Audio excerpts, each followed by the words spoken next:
अरे जब 9 से 5 यहां कोई नहीं सुनता तो 5 के बाद कौन सुनेगा? ये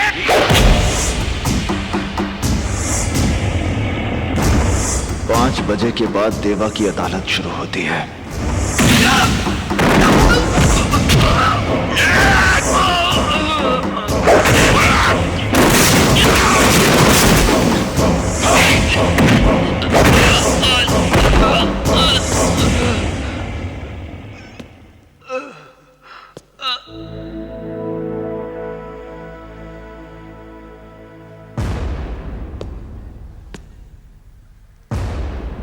जानवर को मारने के लिए जानवर बनना पड़ता है बाबूजी।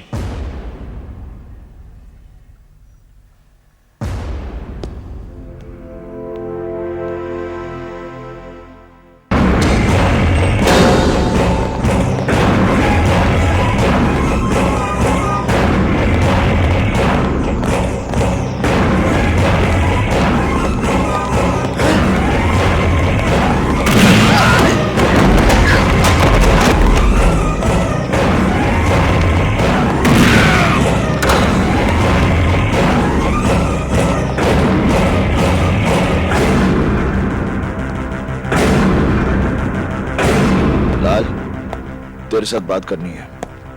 तुम देख नहीं रहे कि यहाँ एक जरूरी मीटिंग चल रही है? बाकी मीटिंग्स मेरी मीटिंग के बाद। देवा देखो तुम,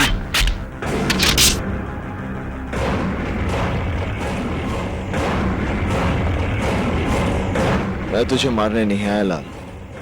ये काम मुन्ना या मनी कोई भी कर सकता है। आखिर तुम चाहते क्या हो मुझसे? लाल सिंह, तूने अपनी गुंडागर्दी की बदौलत जमीनों पर नाजायज कब्जे करके बहुत बड़ी बड़ी इमारतें खड़ी कर दी। तेरी भूख इतनी बढ़ गई है कि अब तू स्कूल और शमशान जैसी जगहों को भी हड़प लेना चाहता है। ये कलीना वाले प्लॉट के पेपर्स हैं लाल सिंह। आज के बाद इस जमीन पर तेरी कोई दखलंदाजी नहीं होगी। इन पेपर्स पर साइन कर। तेरी जिंदगी के 5 साल मैं बख्श देता हूं।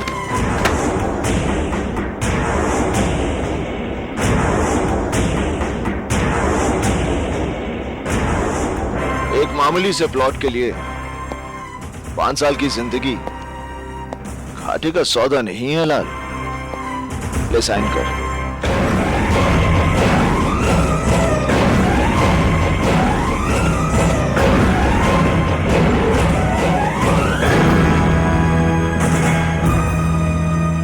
जिस वकील को मारने के लिए तूने अपने आदमी भेजे थे वो अशोक प्रधान देवा का बाप है। अगर दोबारा तूने ऐसी गलती की तो तेरा वो हश्र करूंगा कि तुझे अपने हाथों से अपनी जिंदगी फिसलती हुई नजर आएगी। तेरे माथे का पसीना और दिल की धड़कन ये बता रही है कि तुझे अपनी जिंदगी से बहुत प्यार है।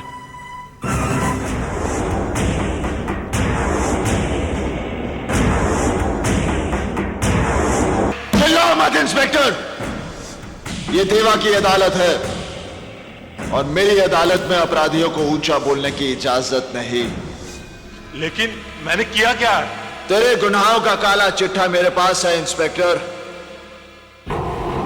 तुझे कानून की ठेकेदारी का लाइसेंस मिले 6 साल हुए और उन 6 सालों में तूने अपने लॉकअप में 5 लोगों को बेरहमी से मौत के घाट उतार दिया।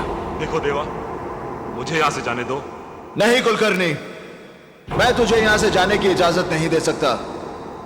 मैं यहां ऊंचाई पर बैठा जरूर हूं, मगर इस कोर्ट के फैसले नीचे बैठे ये लोग करते हैं।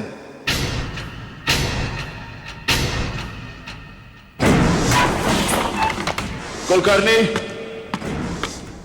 तू गुनहगार है या बेगुनाह, इसका फैसला होना तो अभी बाकी है।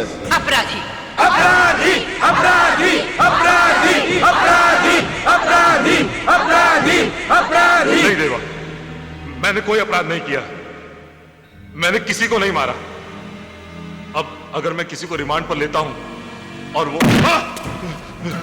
रिमांड में लेने के बाद जो तू उनका हश्र करता है, यही जानने के लिए मैंने जॉन को भेजा था तेरे पास।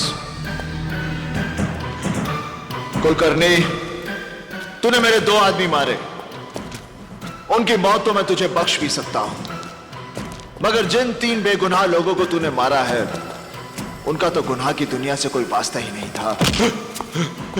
उन्हें मारकर तूने उनके परिवारों को भूख, गरीबी और तकलीफों में झोंक दिया।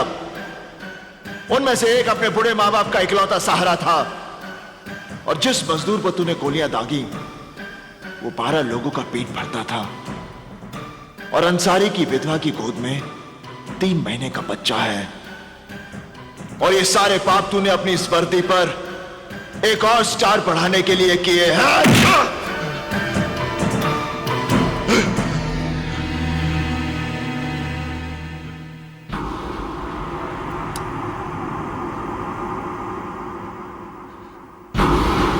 नहीं देवा, नहीं देवा, तुम मुझे नहीं मार सकते।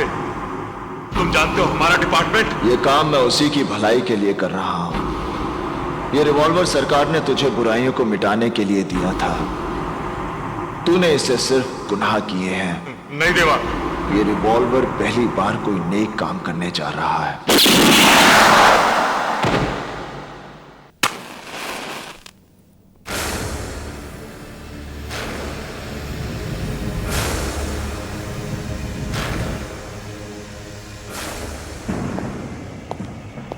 देरी से आने के लिए माफी चाहता हूं। वैसे मैं इस बात से हैरान हूं कि आप लोगों ने मुझे इस मीटिंग में क्यों बुलाया है। देवा, इन दिनों हमारे धंधे में मुश्किलें बढ़ गई हैं। इन मुश्किलों से हमें कैसे लड़ना है, इसी के बारे में बातचीत करने के लिए हम सब लोग यहां इकट्ठा हुए हैं। आखिर ये हमारी जमात की बात है, और तुम हमारी जमात से बाहर तो नहीं। जमात एक होने से सोच एक नहीं हो सकती जिंदाल साहब। सोच का क्या है, वक्त के साथ बदल जाया करती है। तुमने अपनी जगह बनाने के लिए जो रफ्तार पकड़ी है, उसका तुम्हें कायल है। ये तो आपका भड़प्पन है जिंदाल साहब। वैसे आप लोगों की जानकारी के लिए बता दूं कि अभी अभी तो मैं अपने पैरों पर खड़ा हुआ हूं। ठीक से चलना शुरू भी नहीं किया मैंने। रफ्तार पकड़नी तो अभी बाकी है। आप कुछ धंधे की मुश्किलों के बारे में बात कर रहे थे।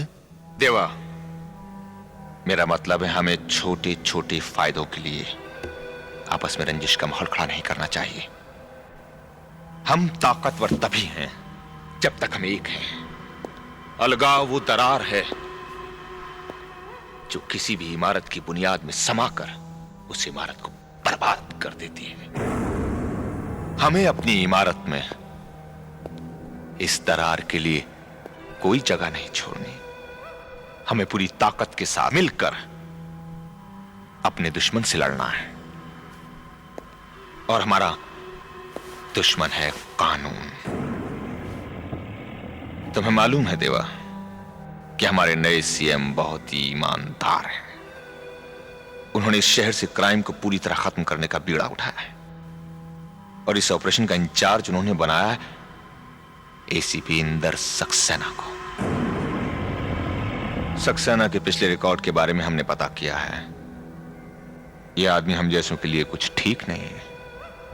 इससे पहले कि हमारे इर्द गिर्द कानून का दायरा कस दे, हमें उसे इस दुनिया से विदा कर देना चाहिए। नहीं जिंदाल साहब, सक्सेना को मारकर हम पूरे पुलिस डिपार्टमेंट को अपना दुश्मन नहीं बना सकते। यह बात तो सभी जानते हैं कि कोई भी पुलिस ऑफिसर सच्चाई और ईमानदारी का बोझ ज्यादा देर तक नहीं उठा सकता। और जिस दिन सक्सेना को यह बात समझ में आ गई, वो खुद ही ट्रांसफर ले लेगा। मेरे हिसाब से उसे 3 महीने का वक्त देना चाहिए। अगर 3 महीने के बाद वैसा नहीं हुआ जैसा तुम सोच रहे हो, तो इंदर सक्सेना को तुम खुद मारोगे। यह वादा मैं कैसे कर सकता हूं? मौत और वक्त का कोई तालमेल नहीं होता जिंदाल साहब।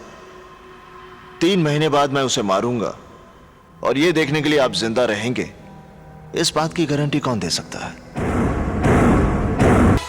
देवा, गुड्डी की शादी की बात सुनकर तो इतना परेशान क्यों हो गया? क्या बहन को सारी जिंदगी घर में बिठा के रखेंगे? सोच रहा हूं कितने लाड प्यार से पली है वो।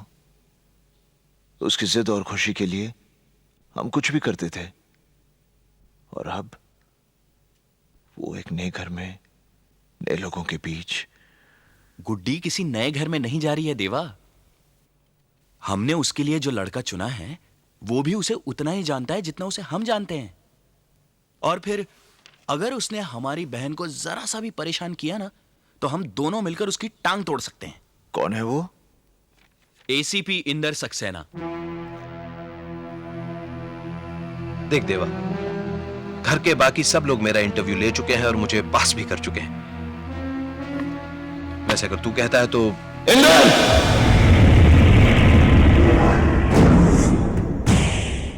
गुड्डी मेरी इकलौती बहन है। उसकी मुस्कुराहट के लिए मैं अपनी सारी खुशियां लुटा सकता हूं। उसके लिए मुझे एक नेक दिल, होनहार और काबिल लड़का चाहिए, और ये सारी खूबियां तेरे में है।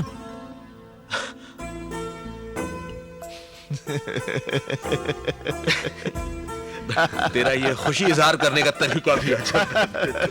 मैं बहुत खुश हूं, बहुत खुश हूं मैं। देवा, हमारी कितनी बड़ी मुश्किल आसान हो गई। बाबूजी भी इस रिश्ते से बहुत खुश हैं। वो तो बेसब्री से उस घड़ी का इंतजार कर रहे हैं जब हम दोनों भाई मिलकर दुल्हन बनी गुड्डी को डोली में बैठाएंगे। देवा, देवा ऐसे मौके पर यह बात कहते हुए मुझे बहुत अफसोस हो रहा है, लेकिन दोस्त मेरी एक मजबूरी है। क्या बात है इंदर? पुलिस की रजिस्टर में इस शहर के जिन 4 बड़े गुनहगारों का नाम दर्ज है उनमें से एक नाम देवा का है। जानता हूं। फिर तो तू ये भी जानता होगा कि मेरी शादी में पुलिस फोर्स के सारे बड़े अफसर आएंगे। उनके सामने मेरी पोजीशन, प्लीज यार तू मेरी शादी में मत आना। तू ये क्या कह रहा है इंदर? देवा के बिना गुड्डी की शादी?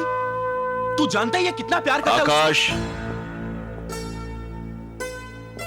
इंदर ठीक कह रहा है। गुड्डी की शादी में मेरी वजह से कोई अड़चन आए, इंदर, मैं नहीं आऊंगा, नहीं आऊंगा।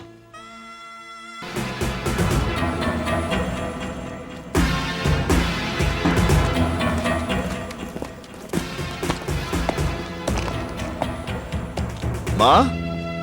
देवा, देवा, तू आ गया बेटा। हाँ माँ। देवा, देवा। हाँ माँ। देख, ये बस्ती वाले क्या कह रहे हैं? कह रहे हैं मैंने बच्चों को जहर दे दिया। मैं भला ऐसा कर सकती हूँ बेटा? नहीं माँ, नहीं। अरे, मैं तो उनका भूखा पेट भरने के लिए फैक्ट्री से दूध लाई थी। वो कैसे जहर बन गया? कहाँ है दूध माँ? देखिए यहीं कहीं पड़ा होगा। मलाड में चिंचोली फाटक के पास मिल्क फैक्ट्री में काम करती हूँ ना, वहीं से लाई थी। चिंचोली फाटक के पास? हाँ। चिंचोली फाटक के पास तो एक ही फैक्ट्री है, और वो तो जिंदाल की बंद पड़ी हुई फैक्ट्री है। ये दूध नहीं, ड्रग है।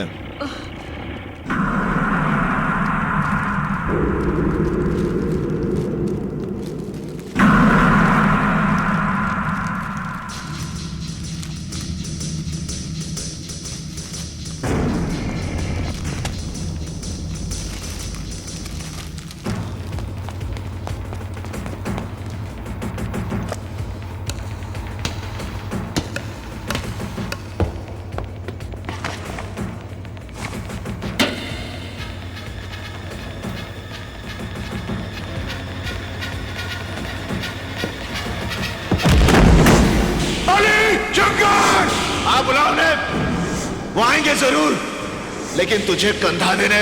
जा। बंदूक के नीचे, बंदूक के नीचे। नहीं मारे, बच्चों औरतों को बाहर निकालो। हाँ देवा। चलो बच्चों, चलो चलो उठो, चलो जल्दी चलो, जल्दी बाहर निकलो। चलो चलो माँ जी, चलो बच्चों यहाँ से। बच्चों जल्दी, संभाल के संभाल के, चलो बच्चों, चलो माँ जी। माँ जी चलो निकलो यहाँ से, चलो।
होश में तो हो देवा। तू एक ऐसा हैवान है जिसका मकसद दौलत कमाना है, चाहे वो जहर बेच के क्यों ना हो। जिंदाल से ताकत आजमाइश की भूल मत करना, क्योंकि ऐसी भूल का मतलब है अपनी जिंदगी को दांव पर लगाना। लोगों को मौत के बाद चिता में रखा जाता है। अगर उन बच्चों को कुछ हुआ तो अपनी ही चिता में मौत का नजारा देखने वाला तू पहला शख्स होगा।